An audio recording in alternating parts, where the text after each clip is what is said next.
Hello friends, कैसे हैं आप लोग। फ्रेंड्स, आज की इस वीडियो में हम लोग कारक के बारे में जानेंगे। कारक बहुत ही महत्वपूर्ण टॉपिक है हिंदी व्याकरण का। इससे संबंधित प्रश्न जो है ना सामान्य परीक्षा में तो पूछे ही जाते हैं, प्रतियोगी परीक्षा में जरूर पूछे जाते हैं। 4 से 5 नंबर के तो आते ही हैं। और फ्रेंड्स, बहुत लोग इसको गलत कर देते हैं। क्यों गलत करते हैं पता है? क्योंकि हम लोग तो बस रटे रहते हैं कारक कर्ता ने कर्म को करण से। लेकिन ये तो सामान्य बात हुई, इसके अपवाद भी बहुत अधिक हैं। इसके अलावा भी बहुत सारी विभक्ति और परसर्ग का प्रयोग किया जाता है, जिसे कि हम लोग अनदेखा कर देते हैं। तो फ्रेंड्स, आज इस वीडियो में हम लोग इस तरह से कारक को पढ़ेंगे कि यदि ऑब्जेक्टिव है तो हम तो आराम से टिक लगा लें, सब्जेक्टिव है तो उसके बारे में लंबे लंबे उत्तर भी हम आसानी से लिख सके। साथ ही फ्रेंड्स, एक नजर में हम लोग देख के पहचान जाएंगे कि ये कौन सा कारक है, क्योंकि आज हम लोग अपवाद की ही बात करेंगे। विशेष रूप से लाल रंग से लिखा हुआ है अपवाद, उसे हमें दिमाग में बिठा लेना है। ठीक है फ्रेंड्स, तो आइए आज हम लोग कारक में सामान्य रूप से कारक के जो प्रकार हैं, 8 प्रकार के जो होते हैं, उसकी चर्चा करेंगे। और अपवाद में, ठीक है ना, उसके परसर्ग और कारक चिन्ह जो है अपवाद में भी और कौन कौन से में उसका प्रयोग किया जाता है उसे भी देखेंगे। आज के बाद कारक से संबंधित एक भी गलती नहीं होनी चाहिए। ठीक है फ्रेंड्स, आइए देखते हैं। कारक का मतलब क्या हुआ? सामान्य रूप से कारक का मतलब हुआ करने वाला। ठीक है ना, सामान्य अर्थ में कारक का मतलब हुआ किसी काम को करने वाला, कारक कहेंगे। लेकिन फ्रेंड्स, व्याकरण में कारक से मतलब क्या हुआ? संज्ञा या सर्वनाम। सबसे पहले संज्ञा जानना है क्या है? किसी का भी नाम, व्यक्ति, वस्तु, जाति, किसी के भी नाम को संज्ञा कहेंगे। और संज्ञा की जगह पे जिस शब्द का प्रयोग होता है उसको सर्वनाम कहते हैं। ठीक है, तो जो कारक होता है संज्ञा या सर्वनाम का क्रिया के साथ जो संबंध बताता है उसे ही कारक कहते हैं। देखिए, इस परिभाषा के रूप में देखेंगे तो संज्ञा या सर्वनाम शब्दों के क्रिया तथा वाक्य के अन्य शब्दों से संबंध बताने वाले शब्द रूप, ठीक है ना, शब्द रूपों को कारक कहते हैं। आसान भाषा में देखिए, संज्ञा या सर्वनाम ये तो जान गए, को क्रिया से जोड़ने वाले चिन्ह, क्रिया के साथ जोड़ने वाले चिन्ह अथवा परसर्ग को ही कारक कहते हैं। ठीक है ना, तो कारक का मतलब क्या हुआ? वे चिन्ह है, एक चिन्ह है, परसर्ग है, विभक्ति है, जो संज्ञा या सर्वनाम का संबंध क्रिया से बताती है, उसे ही हम कारक कहते हैं। फ्रेंड्स, अब इसको एग्जाम्पल के द्वारा समझते हैं, बिल्कुल चुटकियों में समझ आ जाएगा। जैसे देखिए, पुलिस ने चोर को डंडे से पीटा। तो यहाँ पर क्या है? संज्ञा या सर्वनाम का क्रिया से जो संबंध बताता है। तो सबसे पहले देखिए, यहाँ पर संज्ञा क्या हो जाएगा? पुलिस भी संज्ञा है, चोर संज्ञा है, डंडा संज्ञा है ना। इसका संबंध किसका बता रहा है? पुलिस चोर डंडा पीटा। यदि हम लोग ऐसा लिखेंगे पुलिस चोर डंडा पीटा, तो समझ में आएगा क्या? बिल्कुल समझ नहीं आएगा। तो हमें वहां पे कुछ ना कुछ चिन्ह लगाने ही पड़ेंगे, तब जाकर के उसका अर्थ क्लियर हो पाएगा। तो जैसे पुलिस ने, यहाँ पे ने लगाया गया, चोर को डंडे से पीटा, मतलब पीटना जो है ना, ये क्रिया हो गई। ठीक है, क्रिया को समझने के लिए फ्रेंड्स, क्रिया को समझने का सबसे आसान तरीका है कि जिस शब्द के पीछे ज्यादातर ना होगा, जैसे पीटना, खाना, पीना, आना, जाना, नहाना, धुलना, ये सब जितना चीज है ना, सब क्रिया है। वो जो है ना टेंस के आधार पर, काल के आधार पर परिवर्तित हो जाता है। जैसे पीटना हुआ, यदि इसे हम फ्यूचर टेंस में करेंगे तो पीटेंगे हो जाएगा, पास्ट टेंस में करेंगे तो पीटा हो जाएगा, पीटेगा हो जाएगा, उस आधार पर बदलते रहता है। ठीक है, तो यहाँ पे देखिए, पीटा क्रिया का पास्ट रूप में है ये, है ना, तो पीटा भूतकाल में है, तो फिर भी तो क्रिया ही है ना।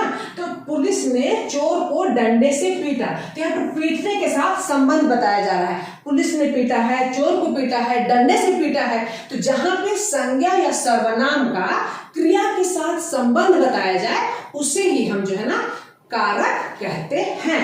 तो यहाँ पे देखिए, और जिस चिन्ह के द्वारा इसे बताया जाए, इसे, इस चिन्ह को कारक चिन्ह, परसर्ग या विभक्ति कहा जाता है। सबसे आसान है। देखिए और एग्जाम्पल देखिए, जैसे किसान बैल के लिए घास लाए। यदि मान लीजिए किसान बैल घास लाए, यदि ऐसा होता पता होगा क्या? पता बिल्कुल नहीं चलता। तो देखिए, किसान बैल के लिए घास लाए, तो यहाँ पर बैल ये क्या हो गया? संज्ञा हो गया। तो बैल के लिए घास लाए, यहाँ पे लाना हो गया, तो लाना जो है यहाँ पे क्रिया हो गया। तो क्रिया से संबंध बताया जा रहा है कि किसान जो है बैल के लिए घास लाया है। ठीक है ना, इसका संबंध रखते हैं यहाँ पर के लिए के द्वारा, ठीक है ना, एक कारक चिन्ह के लिए के द्वारा हमें पता चल रहा है कि किसके लिए लाया, मतलब जो क्रिया की गई किसके लिए की गई। उसी प्रकार देखिए छात्र घर से विद्यालय को जाते हैं, तो यहाँ पर जाना क्रिया का संबंध जो है बताया जा रहा है कि जो छात्र हैं, छात्र संज्ञा हो गया ना, छात्र घर से घर जो हो गया ये भी संज्ञा हो गया, तो संज्ञा का संबंध बता रहा है जाने से, विद्यालय को जाते हैं। तो यहाँ पे फ्रेंड्स हमें देखना है कि जो घर से है, विद्यालय को है, जाते हैं, तो जाना क्रिया का संबंध जो है किस तरह से संज्ञा और सर्वनाम के माध्यम से बताया जा रहा है। इसी प्रकार देखिए पुलिस ने चोर को, जहां हम लोग अभी जो एग्जाम्पल देखे यहाँ पे देखिए इसी एग्जाम्पल का है, पुलिस ने चोर को डंडे से बैल के लिए घर से विद्यालय को, तो ये संज्ञा शब्द के ही रूप हैं, देखिए जितने भी हैं ये संज्ञा शब्द के ही रूप हैं, और इसका जो संबंध है क्रियापद यहाँ पर पीटने से है, यहाँ लाने से है, यहाँ जाने से बताया जा रहा है ना। तो यहाँ पर फ्रेंड्स जो शब्द जिसके द्वारा इनको जोड़ा जा रहा है, ने, को, के लिए, से, को, ये सब जिससे जोड़ा जा रहा है ना, इसे हम विभक्ति या परसर्ग कहते हैं, ठीक है। तो देखिए विभक्ति या परसर्ग किसे कहेंगे, कारकों का रूप प्रकट करने के लिए, कारकों का रूप, जो कारक हुए ना उसका रूप प्रकट करने के लिए जिन शब्दों का प्रयोग किया जाता है उसे ही हम विभक्ति और परसर्ग कहते हैं, ठीक है। अब और क्लियर हो जाएगा जब हम जान जाएंगे कारक कौन कौन से हैं। हालांकि हम लोग जानते ही हैं कर्ता ने कर्म कैसे हम लोग बहुत अच्छी तरह से पढ़ चुके हैं, लेकिन अभी हम लोग परीक्षा को एकदम बिल्कुल टारगेट करके पढ़ेंगे, ठीक है। देखिए जैसे विभक्ति, कारक के भेद, कारक 8 प्रकार के होते हैं फ्रेंड्स, इसका एक आप स्क्रीनशॉट भी ले लीजिए, ठीक है। देखिए कर्ता कारक जो है वो कितने प्रकार के होते हैं, 8 प्रकार के होते हैं। इसको बिल्कुल दिमाग में बिठा लेना है फ्रेंड्स, क्योंकि ये बहुत बार पूछा जाता है। कारक कितने प्रकार के होते हैं, तो 8 प्रकार के होते हैं, ठीक है। कर्ता, इसकी विभक्ति क्या होती है, ने या कुछ भी नहीं, दोनों होता है, ठीक है ना। ने भी लगता है बहुत बार, कुछ भी नहीं लगता, तो कर्ता ने, यदि हम लोग उसको प्रयोग करेंगे तो राज ने कहा, कर्ता मतलब क्या होता है, करने वाला, किसी भी कार्य को करने वाला को कर्ता कहते हैं, है ना। तो ने या कुछ भी नहीं, राज ने कहा। दूसरा कारक है कर्म, इसकी विभक्ति होती है को या कुछ भी नहीं, जैसे राम ने रावण को मारा, इसकी विभक्ति को होती है, या कुछ भी नहीं, हम लोग उसके बारे में फिर और भी देखेंगे, ठीक है। करण कारक की विभक्ति क्या होती है, से या द्वारा, साधन के रूप में, जैसे मीरा कलम से लिखती है, ठीक है ना। बच्चे साइकिल से स्कूल जाते हैं, साधन के रूप में जब प्रयोग करेंगे तब वो करण कारक हुआ। फिर है संप्रदान कारक, इसकी विभक्ति होती है को या के लिए, मतलब संप्रदान मतलब क्या हो, जहां पे देने का भाव हो, डांस नहीं लग रहा है ना, जहां पे देने का भाव हो तो उसे हम संप्रदान कारक कहेंगे। जैसे मैं कार्तिक के लिए फल लाया, ठीक है ना, मैं तुम्हारे लिए पेन लाया, इस तरह से। अपादान कारक का मतलब होता है, अपादान कारक मतलब होता है जहां पे अलग होने का भाव हो, इसकी विभक्ति से होती है, लेकिन ये से जो है अलग होने के लिए प्रयोग किया जाता है। यहाँ पे करण कारक की विभक्ति से है, अपादान की विभक्ति से है, लेकिन दोनों में क्या अंतर है इसके बारे में बातें करेंगे, ठीक है। तो यहाँ पे अलग होने के लिए, जैसे अभी हम लोग बताया ना कि राज साइकिल से स्कूल जाता है, तो यहाँ पे साइकिल जो है साधन के रूप में प्रयोग किया जा रहा है, लेकिन यदि हम कहेंगे राज साइकिल से गिर गया, तो यहाँ पे से जो प्रयोग किया जा रहा है, राज और साइकिल का संबंध टूट गया, मतलब राज साइकिल पर तो था लेकिन गिर गया, अलग हो गया, तो जहाँ पे अलग होने के लिए से का प्रयोग किया जाए वहां पे अपादान कारक होता है, ठीक है। जैसे गीता स्कूटी से गिर गई, स्कूटी और गीता का साथ खत्म हो गया, गिर गई, अलग हो गई, तो उसी लिए अपादान कारक हुआ। और यही करण कारक में रहता तो गीता स्कूटी से स्कूल जाती है या बाजार जाती है, ठीक है। चलिए संबंध कारक में जहां पे दो चीजों का संबंध बताया, व्यक्ति का, वस्तु का, तो इसकी विभक्ति का, के, की, रा, रे, री। जैसे मैं राज का दोस्त हूँ, मेरी गाड़ी बाहर खड़ी है, तो इसकी विभक्ति जो होती है का, के, की, रा, रे, री। हम लोग अभी इसकी विस्तार से भी इसको देखेंगे फ्रेंड्स, ठीक है। साथ ही साथ हम लोग इसकी अपवाद भी देखेंगे फ्रेंड्स, क्यों ना, कि अपवाद से संबंधित प्रश्न ही सबसे अधिक पूछे जाते हैं और वहीं पे हम फंस जाते हैं और वहीं पे हमसे गलतियां हो जाती हैं, ठीक है। जैसे अधिकरण कारक, इसकी विभक्ति क्या होती है, में, पर, मतलब छत पर पिंजड़े में तोता है। मतलब यदि हम किसी भी चीज का पोजीशन बताते हैं तो वहां पे अधिकरण कारक है, ठीक है। संबोधन कारक, संबोधन कारक जब हम किसी को संबोधित करके बुलाते हैं, जैसे हे, अरे, ओ, हे भगवान, सबकी मदद करना, इस तरह से। अब आइए फ्रेंड्स एक एक करके हम लोग देखते हैं कारक क्या है, साथ ही साथ इसके अपवाद भी देखेंगे ताकि अच्छी तरह से परीक्षा में फुल अंक हम प्राप्त कर सके। अब गलती होने की कोई चांस ही नहीं, ठीक है। सबसे पहले कर्ता कारक। कर्ता कारक किसे कहेंगे फ्रेंड्स? कर्ता कारक क्या हुआ? जो क्रिया को करता है, ठीक है ना, जिससे क्रिया के करने वाले का बोध हो। कर्ता किसे कहेंगे? जो क्रिया करता है उसे ही कर्ता कहेंगे ना। तो इसकी विभक्ति क्या होती है? इसकी विभक्ति ने होती है, या फिर कुछ नहीं। अभी हम लोगों ने देखा है कुछ नहीं, अब अभी जस्ट इसको हम लोग देख लेंगे। जैसे पंकज ने पत्र लिखा, यहाँ लिखने का काम कौन कर रहा है? पंकज कर रहा है। तो पंकज क्या हुआ? कर्ता हुआ। तो कर्ता के साथ कभी भी ने का ही प्रयोग होता है। पंकज ने पत्र लिखा, या फिर बहुत बार ऐसा होता है कि कर्ता के साथ, कर्ता कौन हुआ? जो क्रिया को करता है, ठीक है ना। लेकिन बहुत बार ऐसा होता है कि ने का प्रयोग नहीं होता है, विभक्ति रहित भी होती है। जैसे पंकज पत्र लिखता है, यहाँ पर तो ने नहीं है। पंकज पत्र लिखेगा, यहाँ भी नहीं है, लेकिन सभी जो है ना ये कर्ता कारक के अंतर्गत आएंगे। लेकिन फ्रेंड्स अब यहाँ पे अपवाद की बारी। अपवाद को बिल्कुल जो लाल रंग से लिखा है ध्यान से देखिए, ठीक है, क्योंकि यहीं पे हम आकर के फंस जाते हैं। राम को चले जाना चाहिए, यहाँ पर देखिए हम लोगों ने अभी तुरंत देखा कि को जो होता है किसका है? कर्ता ने, कर्म को, कर्म की विभक्ति को होती है, अभी देखा ना। लेकिन यहाँ पे राम के साथ लगा है, राम को चले जाना चाहिए, लेकिन फिर भी ये सही है। तो कभी कभी को विभक्ति का भी प्रयोग हो जाता है कर्ता के साथ। बच्चों को सो जाना चाहिए, बच्चों को सो जाना चाहिए, ये सभी लेकिन जो है ना कर्ता कारक नहीं आएंगे। रोगी से बोला नहीं जाता, रोगी से बोला नहीं जाता। तो फ्रेंड्स जब भी भाववाची कर्मवाची में जो वाक्य रहेंगे ना, उसमें जो है ना से विभक्ति का प्रयोग कर्ता कारक के साथ होता है। इस चीज को बिल्कुल दिमाग में रखना है। हमें पहचानना है कि जो वाक्य दिए हैं वाच्य के किस रूप में दिए हैं। भाववाची में दिए हुए हैं तो निश्चित रूप से जो है ना, जैसे रोगी से बोला नहीं जाता, तो उस समय कर्ता कारक की विभक्ति से लगेगी, ठीक है।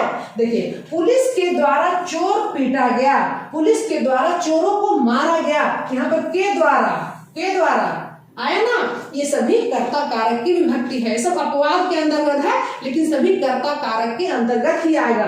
नौकर द्वारा सारा काम पूरा हुआ, देखिए यहाँ पे द्वारा आया, ये सब तो कर्म कारक की विभक्ति है, लेकिन यहाँ पे कर्ता कारक के अंतर्गत है। तो फ्रेंड्स हमें इस चीज को देखना होगा वाच्य में कि कब जो है ना कर्ता कारक में को और से का भी प्रयोग या द्वारा का भी प्रयोग किया जाएगा, ठीक है। अपवाद को बहुत ध्यान से देखिए क्योंकि हम लोग फंसते वहीं पे हैं। अगला देखिए कर्म कारक। कर्म कारक किसे कहेंगे? संज्ञा या सर्वनाम शब्द के जिस रूप पर क्रिया का फल पड़ता है। तो फ्रेंड्स कर्म किसे कहते हैं? पहले ये देख लीजिए, कर्म किसे कहते हैं कि जब क्रिया का फल जिसके ऊपर पड़ता है। क्रिया का कर्ता तो है, कर्ता जो है ना वो तो कुछ ना कुछ करेगा, कुछ ना कुछ करने के बाद जो क्रिया का फल जिसके ऊपर पड़ता है उसे कर्म कहा जाता है, ठीक है। जैसे देखिए, राम ने रावण को मारा, राम ने रावण को मारा, तो राम तो करता है, हम जानते हैं, मारने वाला कौन है? राम है। राम ने क्रिया की, मारा, मारने का प्रभाव किस पे पड़ा? रावण पे पड़ा, रावण पे पड़ा, तो रावण क्या कहलाएगा? रावण जो है कर्म कहलाएगा। तो क्रिया का प्रभाव जिस पे पड़ता है उसे हम कर्म कहते हैं, ठीक है ना। और जो कर्म है उसकी विभक्ति को होती है, कर्म की विभक्ति को होती है। कभी कभी वो विभक्ति रहती है, यहाँ भी कभी कभी विभक्ति नहीं लगता है। साथ ही साथ इसमें भी अपवाद है फ्रेंड्स। देखिए, जैसे अभी पहले लोग इसको देख लेते हैं, जैसे पुलिस ने चोर को पकड़ा, बिल्कुल सही है ना, पुलिस ने चोर को पकड़ा। माँ ने बच्चों को मिठाइयां दी, बच्चों को, तो यहाँ बच्चा क्या है? बच्चा जो है कर्म कारक है। तो हमें कर्म के कारक कैसे पहचानना है कि क्रिया का प्रभाव जिसके ऊपर पड़ता है वो कर्म होता है और कर्म कारक की विभक्ति को होती है। इतना याद रखना, ये सामान्य रूप से, ठीक है ना। इसके बाद कभी कभी वो विभक्ति रहित होता है, उसमें जो है चिन्ह का प्रयोग नहीं होता। जैसे राम पुस्तक पढ़ता है, तो यहाँ पर तो नहीं लगा है, फिर हम लोग कैसे जानेंगे इसको? तो फ्रेंड्स यहाँ पे हम लोग को भाव के द्वारा पकड़ना है। राम पुस्तक को पढ़ता है, यदि हम पूरी तरह से लिखेंगे तो क्या होगा? राम पुस्तक को पकड़ता पढ़ता है। तो फ्रेंड्स भाव पकड़ने सीखे। यदि मान लीजिए क्वेश्चन आता है राम पुस्तक पढ़ता है, कौन सा कारक है, तो क्या लिखेंगे आप इसमें? तो फिर आप सोचिए, राम पुस्तक पढ़ता है मतलब राम पुस्तक को पढ़ता है होगा यहाँ पे, तो ये जो है ना कर्म कारक आ जाएगा। ठीक है। सलमा खाना बनाती है, तो भाव पकड़िए, सलमा खाना को बनाती है। ठीक है, यहाँ पे भी आएगा। मैं सिनेमा देखती हूँ, मैं सिनेमा को देखती हूँ, इस तरह से होगा। तो फ्रेंड्स जब भी हम लोग कारक पढ़ेंगे तो उसमें उसके भाव को भी ध्यान में रखना है। जब उसके भाव को आप ध्यान में रखिएगा तो निश्चित रूप से सही बनेगा ही बनेगा। ठीक है। चलिए अब इसका अपवाद देख लेते हैं फ्रेंड्स। इसका अपवाद क्या है, इस चीज को हमें बिल्कुल ध्यान रखना है। जहां पर भी मिलना, मांगना, पूछना, बोलना, प्रेम करना, घृणा करना आदि में से का प्रयोग होता है, इस समय कर्म कारक में कर्म के साथ को न लग करके से का प्रयोग किया जाता है। लेकिन यहाँ पे फिर हम उसको करण और अपादान के अंतर्गत नहीं रखेंगे, उस समय भी वो कर्म कारक ही होगा। इसको ध्यान से रखिए। जैसे देखिए, राज मुझसे रोज मिलता है। राज, देखिए यहाँ पर देखिए, राज क्या है, राज जो है करता हुआ ये क्या काम करता है, मिलने का काम करता है। किससे मिलने का काम करता है, मुझसे। तो कर्म कौन हुआ, मैं हो गई। कर्म, तो यहाँ पर मुझ के साथ क्या लग रहा है, से लग रहा है। मुझको होना चाहिए ना, लेकिन यहाँ पर मुझसे है। ठीक है, तो मिलना के साथ में से का प्रयोग किया जाएगा। उसी प्रकार से मोहन गीता से प्रेम करता है। मोहन गीता से प्रेम करता है, तो यहाँ पर गीता क्या है, गीता तो कर्म है, फिर यहाँ पे भी से लग रहा है, से का प्रयोग किया जा रहा है। तो उसी प्रकार अध्यापक छात्र से प्रश्न पूछते हैं। ठीक है ना, प्रश्न पूछना क्या है, क्रिया है, कौन कर रहा है, तो अध्यापक से पूछ रहे, छात्र से पूछ रहे। ठीक है ना, अध्यापक जो है, अध्यापक कर्ता हो गया, कर्म कौन हो गया, छात्र हो गया, लेकिन कर्म के साथ से का प्रयोग किया जा रहा है। उसी प्रकार कृष्णा सबसे सत्य बोलती है। देखिए यहाँ पर कृष्णा सबसे सत्य बोलती है, हम किसी से घृणा नहीं करते हैं। तो फ्रेंड्स जब मिलना, मांगना, पूछना, बोलना, प्रेम करना, घृणा करना ये सब रहेगा तो कभी भी कर्म कारक के साथ से का प्रयोग होगा। बिल्कुल इस चीज को एकदम बिल्कुल घोट कर पी जाइए। ठीक है ना, तब बिल्कुल गलती नहीं करेंगे। ठीक है, चलिए अब अगला देखते हैं, करण कारक। करण का मतलब क्या होता है, साधन होता है। करण का मतलब साधन होता है। जैसे मान लो कोई भी व्यक्ति जो कोई कार्य करता है तो किसी न किसी साधन का प्रयोग करता है। जैसे मैं लिखने के लिए मैं पेन का प्रयोग कर रही हूँ तो पेन जो है ना मेरा साधन हुआ, इसके साथ हम क्या प्रयोग करेंगे, से का।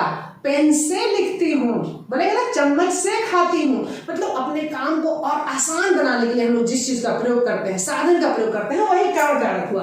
करण कारक क्रिया के कार्य संपादन में करता जिस साधन का प्रयोग करता है उसे हम करण कारक कहते हैं। जैसे राम ने रावण को बाण से मारा। किससे मारा, बाण से मारा, बाण का प्रयोग किया साधन के रूप में। रफीक ने कलम से हस्ताक्षर किए। किस चीज से किए, कलम से किए।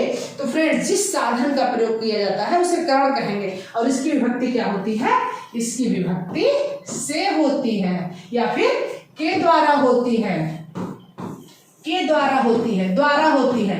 ठीक है, उसी प्रकार से मैंने अपनी बुद्धि से काम लिया, सलमा ने अपने हाथों से खाना खिलाया, यह मेरी आंखों देखी घटना है। लेकिन फ्रेंड्स बहुत बार ऐसा होता है, हम लोगों ने तो बस जान लिया है ना कि कर्ता कारक, कर्म कारक, इसके साथ ही कभी कभी विभक्ति रहित होता है और विभक्ति सहित होता है, ये हम लोग जान लिए। लेकिन ऐसा नहीं है फ्रेंड्स, कभी कभी करण कारक के साथ भी विभक्ति नहीं लगती। जैसे यह मेरी आंखों देखी घटना है। देखिए यह मेरी आंखों देखी, आंखों से देखी जरूरी नहीं है, बहुत बार यहाँ आंखों देखी घटना है बोल देंगे, तो यहाँ पर तो से का प्रयोग नहीं हुआ। तो यदि मान लीजिए क्वेश्चन आता है कि यह मेरी आंखों देखी घटना है, कौन सा कारक है, तो क्या बताएंगे यहाँ पे हम उसके भाव को समझिए, उस वाक्य को अच्छी तरह से पढ़िए। यह मेरी आंखों से देखी घटना है, तो यहाँ पे से जो है ना छिपा हुआ है। ठीक है, तो ये करण कारक हो जाएगा। उसी प्रकार यह कानों सुनी पर, केवल कानों सुनी पर विश्वास नहीं करना चाहिए हमें, कानों सुनी पर। तो फ्रेंड्स यहाँ पे कानों से सुनी, यहाँ पे लेकिन से तो नहीं है, तो उसके भाव को समझिए कि उसमें क्या बोला जा रहा है। ठीक है ना, उसके आधार पर ये सही हो जाएगा कि यह करण कारक है। जैसे यह पत्र मैंने हाथों हाथ भेजा, हाथों हाथ भेजा, तो यहाँ पे साधन क्या है, हाथों हाथ भेजा। बताया जा रहा है, लेकिन से नहीं लिखा हुआ है, तो हाथों हाथ भेजा भी क्या हो जाएगा, करण कारक हो जाएगा। तो फ्रेंड्स हम लोग यहाँ विभक्ति वालों तो जान ही रहे हैं कि को, में, से ये सब का प्रयोग करते हैं, लेकिन हमें ध्यान उस पर देना है जहाँ पे इसका प्रयोग नहीं किया जाता, क्योंकि ज्यादातर गहराई के साथ प्रश्न वहीं से पूछे जाते हैं। ठीक है, चलिए अब इसके अलावा फ्रेंड्स कारण, ठीक है ना, कारण यदि बताना हो, माध्यम या फिर विकलांग के लिए विकल अंग के साथ भी से का प्रयोग किया जाता है। मतलब सिर्फ वहां करण के मतलब वहां प्रयोग नहीं किया जाता, साधन के रूप में प्रयोग नहीं किया जाता, उसके अलावा भी से का प्रयोग किया जाता है। कैसे? जैसे आपसी फूट से देश विभाजन हुआ, तो जब हम कारण बताते हैं, इस कारण से जब हम कारण बताते हैं, ठीक है, देखिए जब हम कारण बताते हैं, कारण बताएंगे तब भी जो है से का प्रयोग किया जाता है, कारण बताएंगे तब भी से का। जैसे उसके कारण ऐसा हुआ, ठीक है ना, तो यहाँ पे आपसी फूट से देश का विभाजन हुआ, वह वायु मार्ग से भारत आया, तो मतलब किस माध्यम से आया, वायु मार्ग से के माध्यम से। राज आंखों से अंधा है, तो जहां विकलांग में विकल अंगों की बात होती है तो वहां पे भी से का प्रयोग होता है। आंखों से अंधा है, पैर से लंगड़ा है, कान से बहरा है, तो यहाँ पे फ्रेंड्स साधन के रूप में प्रयोग नहीं किया जा रहा है, विकल अंगों में जब प्रयोग किया जाता है, विकल अंगों का जब प्रयोग किया जाता है विकलांग के लिए, वहां पे भी हम से का प्रयोग करते हैं। इस चीज को याद रखना है, ठीक है, यहाँ पे गड़बड़ाना नहीं है। अब चलिए देखते हैं संप्रदान कारक। तो संप्रदान कारक क्या है फ्रेंड्स, कि जहां पर संप्रदान नाम से लग रहा है, दान दिया जा रहा है, कुछ न कुछ दिया जा रहा है, तो जहां जहां पे कर्ता द्वारा दिया जाना या किया जाना कुछ होता है उसे हम संप्रदान कारक कहते हैं। अब इसकी विभक्ति क्या होती है, संप्रदान को, किसी को देना है तो क्या होगा, को, और के लिए इसकी विभक्ति ये होती है। ठीक है, जैसे पिता पुत्र को फल देता है, देने का भाव है ना, पिता पुत्र को फल देता है, पिता पुत्र के लिए पुस्तकें लाता है, मैं तुम्हारे लिए पेन लाया हूं, तो जहां पर भी को, के लिए इसका प्रयोग जहां किया जाएगा वो संप्रदान कारक होगा। ठीक है, तो लेकिन एक और चीज फ्रेंड्स इसमें देखना है, सर्वनाम शब्दों में ए और ए प्रसर्ग लगते हैं। सर्वनाम शब्द जो होंगे, जैसे वह मुझे वस्त्र देता है, वह मुझे फूल देता है, तो यहाँ पर मुझे जो हुआ फ्रेंड्स देखिए ना, वहां जो मुझे हुआ, मुझे जो हुआ ना, मुझसे मुझे, उसमें ए लगेगा, ए और ए। जैसे वह उन्हें या तुम्हें कुछ नहीं देता है, वह उन्हें फूल दिया, इस तरह से। तो जहां पे भी सर्वनाम रहेगा वहां पर ए और ए का प्रयोग किया जाएगा। ठीक है, साथ ही साथ फ्रेंड्स को और के लिए के साथ में के वास्ते का भी प्रयोग किया जाता है। पिता पुत्री के वास्ते कुछ नहीं लाया या कुछ नहीं लाता है। ठीक है, तो को के लिए के साथ के वास्ते का भी प्रयोग किया जाएगा। अब चलिए अपादान देखते हैं, अपादान कारक। तो फ्रेंड्स अपादान कारक जो होता है वो अपादान का मतलब क्या हुआ, अलग होने के लिए, अलग होने के लिए। तो संज्ञा व सर्वनाम के जिस रूप से किसी के अलग होने का भाव प्रकट होता है उसे ही हम अपादान कारक कहते हैं। बिल्कुल आसानी तरीके से समझ जाएंगे हम लोग। पेड़ से पत्ते गिरते हैं, पेड़ है, पत्ता है, गिर गया मतलब पेड़ से अलग हो गया, तो उसे हम क्या कहेंगे, अपादान कारक। सबसे आसान क्या है फ्रेंड्स, देखिए जैसे बच्चा साइकिल से स्कूल जाता है या राम साइकिल से स्कूल जाता है, तो यहाँ पे साइकिल को साधन के रूप में प्रयोग कर रहा है, साइकिल से स्कूल जाता है। लेकिन यदि हम कहेंगे कि राम साइकिल से गिर गया, तो यहाँ पे दोनों में से लग रहा है, एक साधन के लिए लग रहा है, एक साइकिल से अलग होने के लिए लग रहा है। जहां पे साधन के रूप में प्रयोग कर रहा है, जाने का साधन के रूप में प्रयोग कर रहा है, वहां पे करण कारक होगा। और जहां पे अलग होने का मतलब साइकिल से गिर गया मतलब साइकिल के ऊपर था, फिर वहां से ढंग से गिर गया, इसका मतलब क्या हुआ, साइकिल से अलग हो गया। तो जहां पे अलग होने के लिए से का प्रयोग करेंगे वहां पे अपादान कारक होगा। ठीक है, देखिए जैसे पेड़ से पत्ते गिरते हैं, पेड़ से पत्ते अलग हो गए। युवक घोड़े से गिरता है, वह विद्यालय से घर आता है, मतलब वो विद्यालय में था, स्कूल में था, उससे घर आ गया, मतलब स्कूल से उसका कनेक्शन खत्म हो गया, अलग हो गया। ठीक है, वह बाबू से अफसर बन गया, पहले वो बाबू था, अब उसका बाबू संबंध नहीं है, वहां संबंध कर गया, वो अफसर के पास चला गया। तो उसके लिए हम से का प्रयोग करेंगे। ठीक है, तो इसकी विभक्ति भी क्या होती है, से होती है, अपादान कारक की विभक्ति। लेकिन फ्रेंड्स इसके साथ ही साथ हम लोग और कहाँ कहाँ पे से का प्रयोग करते हैं अपादान कारक के रूप में, उसे देखेंगे। जैसे तुलना, स्वभाव व प्रकृति में भी से का प्रयोग किया जाता है। जैसे रहीम करीम से लंबा है, मैं तुमसे ऊंची हूँ, मैं तुमसे ज्यादा तेज हूँ, वह उससे बड़ा है। तो जब हम तुलना की बात करते हैं वहां भी हम जो है ना ये अपादान कारक वाले से का ही प्रयोग करते हैं। ठीक है ना, वह सबसे अच्छा है, जहाँ तुलना की बात हो रही है। दिल्ली शिमला से गर्म है, तुलना की बात हो रही है। वह स्वभाव से भीरू है, जहाँ स्वभाव की बात होगी। ठीक है, वह स्वभाव से भीरू है। मैं गोत्र से कश्यप हूँ, हम तुमसे कम नहीं हैं। धर्म से रहित व्यक्ति पशु के समान है, कर्म से हीन व्यक्ति दुख पाता है। तो इस प्रकार फ्रेंड्स जहां भी तुलना, स्वभाव व प्रकृति इन सब की बात होगी तो वहां भी से, अपादान के से का ही प्रयोग किया जाएगा। इसको याद रखिए। ठीक है ना, अब यहाँ पे से आ जाएगा ना, दिल्ली शिमला से गर्म है। अब इसे हम कौन सा कारक बोलेंगे, तो इसे हम अपादान कारक बोलेंगे। तो इसे याद रखिए फ्रेंड्स कि अपादान सिर्फ अलग होने के लिए ही नहीं, जहाँ तुलना की बात होती है, जहाँ स्वभाव की बात होती है, जहाँ प्रकृति की बात होती है, वहां भी अपादान कारक का ही प्रयोग किया जाता है, वहां भी अपादान कारक ही होता है। और यदि फ्रेंड्स आप बड़े बड़े परीक्षाओं की तैयारियां कर रहे हैं तो वहां पे आपसे सिंपल रूप से क्वेश्चन कभी नहीं पूछा जाएगा। आपसे जो भी क्वेश्चन पूछे जाएंगे वो जो उनके अपवाद होते हैं, जो अलग होते हैं, उससे ही संबंधित क्वेश्चन पूछे जाएंगे। तो आप जो है ना, जो भी यहाँ पर रेड कलर से लिखा है, लाल रंग से लिखा है, उसको बिल्कुल दिमाग में बिठा लीजिए। ठीक है, चलिए अब आगे देखते हैं संबंध कारक। तो नाम से ही लग रहा है संबंध क्या है, किसी भी व्यक्ति का, वस्तु का दूसरे व्यक्ति और वस्तु के साथ संबंध बताना। ठीक है ना, तो एक व्यक्ति या वस्तु का दूसरे व्यक्ति और वस्तु के साथ संबंध जहां पे प्रकट होता है उसे हम संबंध कारक कहते हैं। इसकी विभक्ति क्या होगी, का, के, की, रा, रे, री। यही हो गया मेरा, मेरी, मेरे, उसका, उसके, उसकी।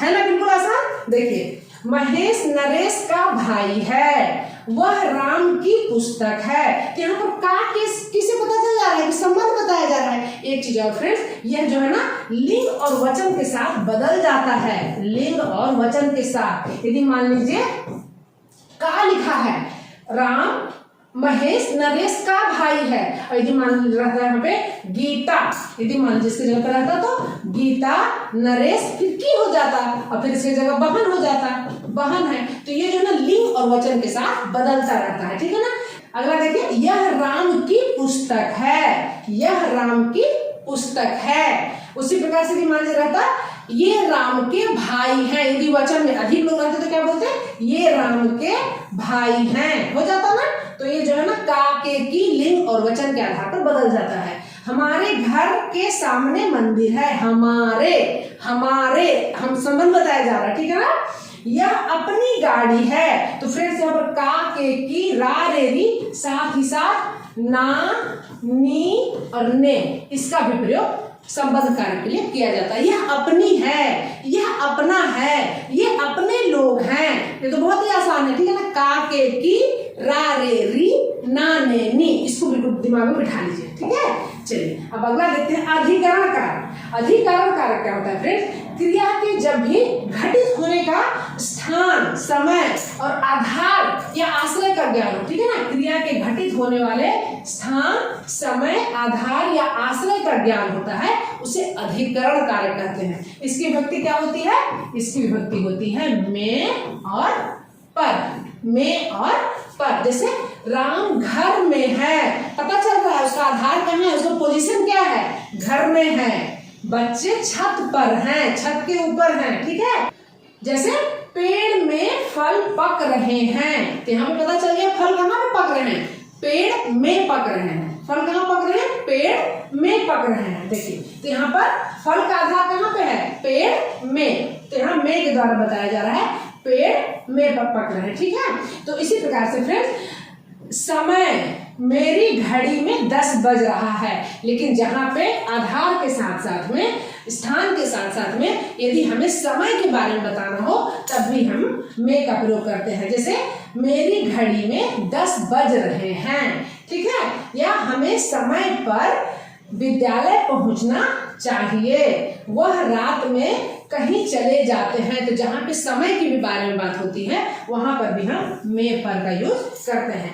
इसी प्रकार से फ्रेंड्स न केवल में और पर का, साथ ही साथ में के ऊपर, के बीच, के सामने, के मध्य का भी प्रयोग किया जाता है। अब ऐसा नहीं सोच लेना है कि अधिकरण कारक है तो सिर्फ में और पर का ही प्रयोग किया जाएगा, इसका भी प्रयोग किया जाता है। जैसे अलमारी के ऊपर किताब है, तो ये जो है ना, ये भी तो पोजीशन ही बता रहा है ना कि कहाँ पर रखा हुआ है, ठीक है, उसका अवलंबन ही बता रहा है। मैं उन दोनों के बीच में आकर फंस गया, सभा के मध्य झूठ नहीं बोलना चाहिए, ठीक है। तो इस प्रकार से के बीच, के सामने, के मध्य, इसका भी प्रयोग जो है ना अधिकरण कारक के रूप में करते हैं।